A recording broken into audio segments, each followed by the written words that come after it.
Hello everyone, Simon here. We're playing Sherlock Holmes Crimes and Punishments. It's a great game so far, I think. The Abbey Grange affair is the next case, so let us see what this is about. What a great game this is. The game is afoot, not a word. Into your clothes and come.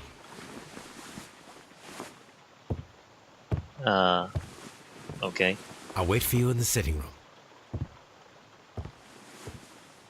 I've just received a note from Inspector Lestrade, a letter from the suburbs. He is in need of my presence. Whenever he has asked for my assistance, it has always turned out to be entirely justified. I fancy that every one of his cases has found its way into your collection. Yes, they all seem worthy of... However, I regret your fatal habit of looking at everything from the point of view of a story instead of a scientific exercise. Oh, Holmes, you... I beg your pardon, I digress. It would be much better to examine this letter than to try to convince you. Examine this letter, then to convince you? Over here. Are you kidding me? It's the middle of the night and it's raining and it's still her in the same telescope. What? Why is it still her? I agree with you, Toby, that Watson's shoe is preferable to Mrs. Hudson's... The letter is on the table, Holmes. You should take a look. Okay. Anyway, we woke Watson up, or Sherlock woke Watson up. And they're not too The letter happy. is on the table, Holmes. You should take a Let look. me check my letters.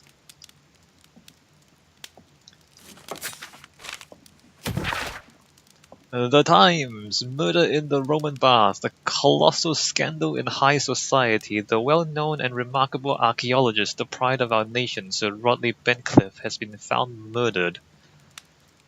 Well, he is remarkable.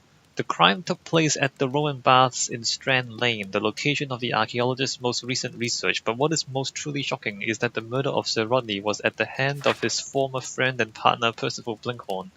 The death sentence is the only possible punishment for this breed of villain.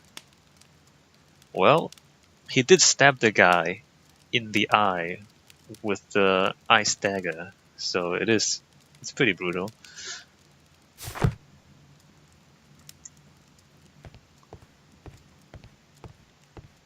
The letter is on the table, Holmes. You should Alright, take a alright. look. Letter. Take. I can tell from Lestrade's handwriting that he was in a hurry when he wrote this letter. 221 Baker Street, London, Sherlock Holmes. Wax seal. A wax seal with the monogram E.B. Who is E.B.? Who is E.B.? The Brackenstall family coat of arms. Brackenstall family. What? Abbey Grange, Marsham, Kent. 3:30 a.m. Oh, 3:30 a.m. Alright, middle of the night. My dear Holmes, I should be very glad of your immediate assistance in what promises to be a most remarkable case. It is something quite in your line. Except for releasing the lady, I will see that everything is kept exactly as I have found it, but I beg you not to lose an instant, as it is difficult to leave Sir Eustace there. Yours faithfully, Inspector Lestrade. Okay. That doesn't say very much. It's like there's no introduction, there's no description, it's just saying, alright, come immediately. We don't want to leave Sir Eustace there. That's it. What does that mean? It's probably a corpse. So, what is it, Holmes? Promising, as always, it appears to be a case of murder. So you believe that Sir Eustace is dead? I should say so. Lestrade wouldn't have sent for me for less. His writing shows considerable agitation, and he is not an emotional man. These people belong to high society. The quality of the writing paper, the E.B. monogram, their coat of arms. The crime was committed before midnight. Holmes, how can you possibly tell? Well, it is all thanks to Lestrade. He wrote his letter at 3:30 in the morning. Imagine the chain of events before that. The local police had to be called in. Scotland Yard was notified. Lestrade himself had to make haste there, and finally compose the letter he sent to me. All of that makes for a fair night's work. It makes sense. Lestrade also speaks of the woman he released. That seems to indicate that she had been held somewhere during the crime. Much time has been wasted. Let us find a cab and go to Abbey Grange immediately. I live in hope of an interesting morning. Sure, let's just go straight there. In the night, in the rain.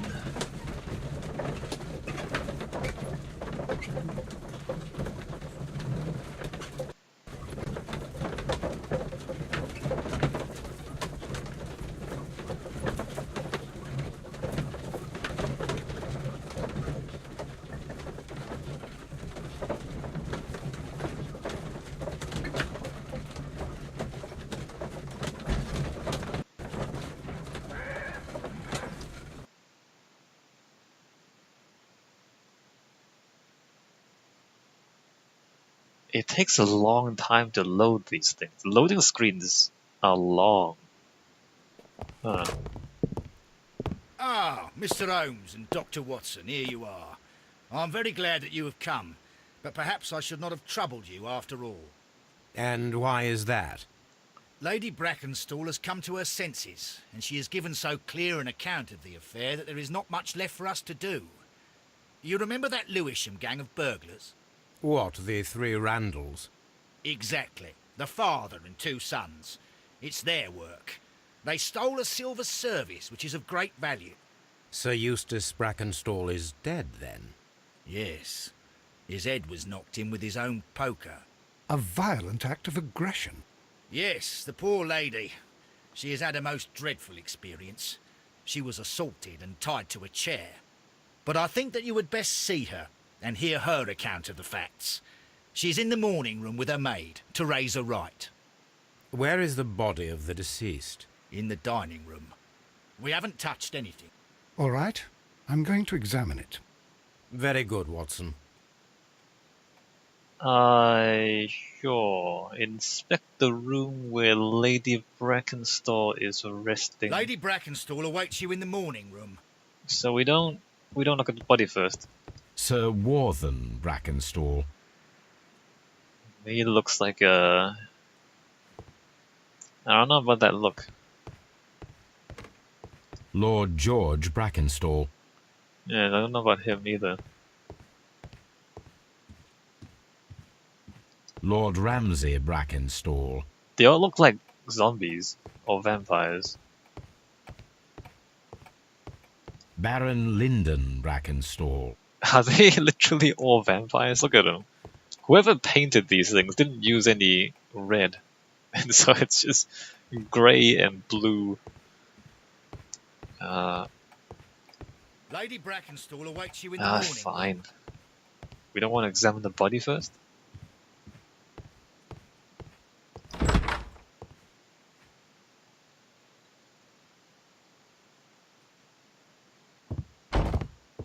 Ladies, allow me to introduce myself. My name is Sherlock Holmes. I'm assisting Inspector Lestrade in this investigation. Mr. Holmes, I am the wife of Sir Eustace Brackenstall. We were married only a year ago. I am sorry for your loss. Please accept my deepest condolences. I suppose that it is no use my attempting to conceal that our marriage has not been a happy one. I fear that all would tell you that, even if I were to attempt to deny it. How unhappy was it? Because there's degrees of unhappiness, right? And it can get quite bad. You know, an unhappy marriage can be very bad, or it could be slightly bad. Just how bad was it? Fresh bruises, you don't say. Alright, her hair is not a clue. Wait, what? pale cheeks. She is also a vampire. Gold brooch, kangaroo and emu Australian. Another Australian. Elegant dress.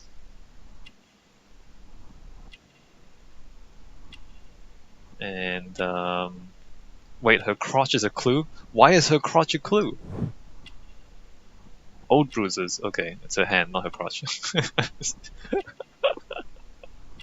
Well, almost. I mean, look at that. Her crotch is a clue. Wedding ring. Not a happy marriage. You mentioned that your marriage was not a happy one. Was there anything specific that was troubling you? He was not a nice man when he was drunk, and he suffered from dark moods, but nothing else. What do you mean not a... Old bruises? What do you mean not a nice man? The bruises on your hands are at least 1 week old.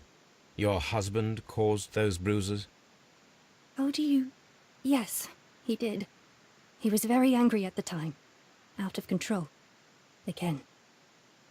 I see. Sir Eustace was a drunkard. To be tied to such a man for life is worse than death. I'm sure it was. Well... Okay, so it's an unhappy marriage. Quite bad. It's, But bruises on your hands, so that's like, I don't know, from a scale of 1 to 100, I guess that's like 75, 80 bad. It can be worse, it can still be worse, but it's pretty bad. It's bad enough. Can you describe to me the events of yesterday evening? Is it really necessary? I have already told Inspector Lestrade all that happened. Yes, madam, it is. I will tell you then. Sir Eustace retired about 10:30. I sat in this room until after 11, absorbed in a book. Before I went upstairs, I entered the dining room to fetch a candle and... Oh God. Please, go on.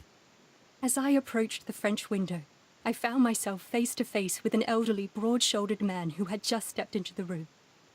Close behind the first man, I saw 2 others. One of them struck me a savage blow with his fist and felled me unconscious to the ground. And then? When I came to myself, I found that they had secured me tightly to a dining room chair. It was at that instant my unfortunate husband entered the room. He fought with the intruders? Yes, I think he had heard them, for he was holding his stick. But they were 3, and he eventually succumbed. One of them, the elder one, struck him a terrible blow with the poker. I fainted once more. When I opened my eyes, they had withdrawn. Then my brave Teresa came to my assistance. They tied you up, but they didn't do anything else to you? How curiously gentlemanly of them. Did these 3 villains steal anything? Yes, I found that they had taken the silver from the sideboard, but you can see for yourself in the dining room. Your ladyship? Right. Look at that painting of that dog. Is that dog also a vampire? That's a good-looking dog. Look at that dog. Alright. So that is a very, very detailed account, which gives us a lot of things to either confirm or disprove.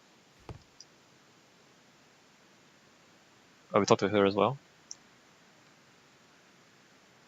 Teresa, I would like to hear your testimony. Certainly, sir. Let's see, does she also have bruises? I can't tell with this textures.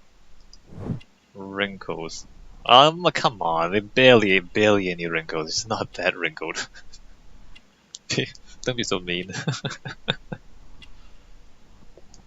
And working hands, of course.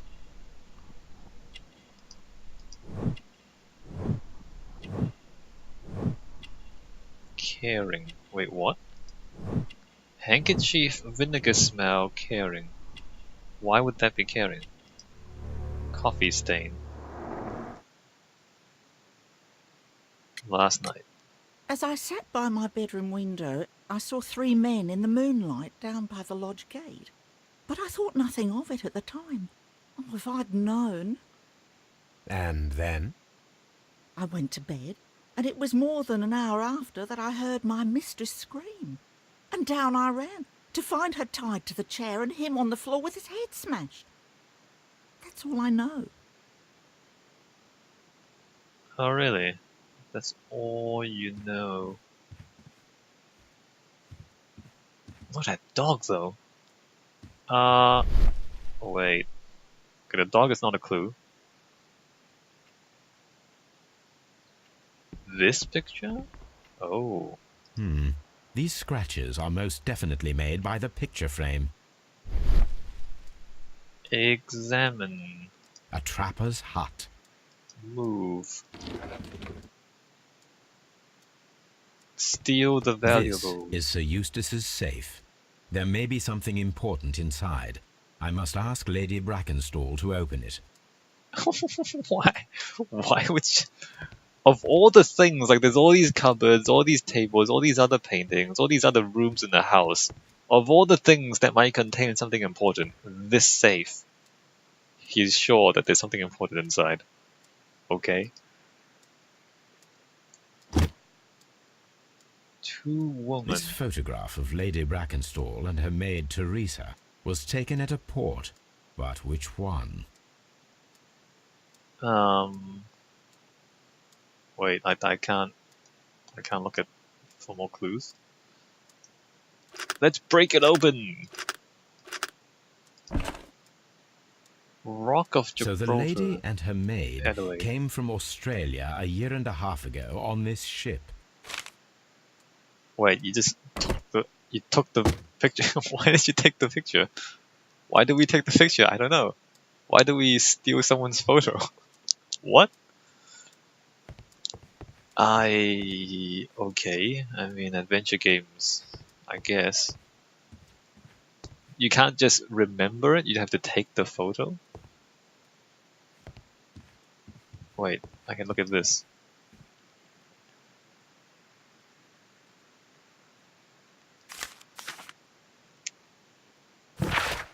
The Times. Family business booming. The Randalls gang is back on the street. Less than a fortnight ago, this infamous family of burglars, the Randalls as they are known, made their reappearance by way of a brutal but successful intrusion into one of the wealthier homes in Sydenham.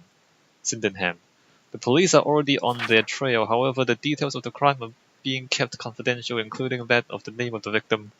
A witness was able to provide a precise description of all 3 men, and this will surely give the police a chance to complete their profile on this family of delinquents. We will take the liberty of reminding our esteemed readers about this highly dangerous band, and to provide the full description as it is available at this moment. The gang has been in business for some considerable time, being a family of 3, a father and his 2 sons. The elder, Jack Randall, is a man in his 40s and already grey-haired. While of average height and build, being the mastermind behind the burglaries, he retains control over his sons, both of whom are close in age, but very different in appearance. The first son, William Randall, is tall and broad-shouldered with a small, disproportionate head. Wait, what? Tall, broad-shouldered, but a small head. Okay. The younger brother, Melvin Randall, is of somewhat weaker constitution and is as skinny as a rake.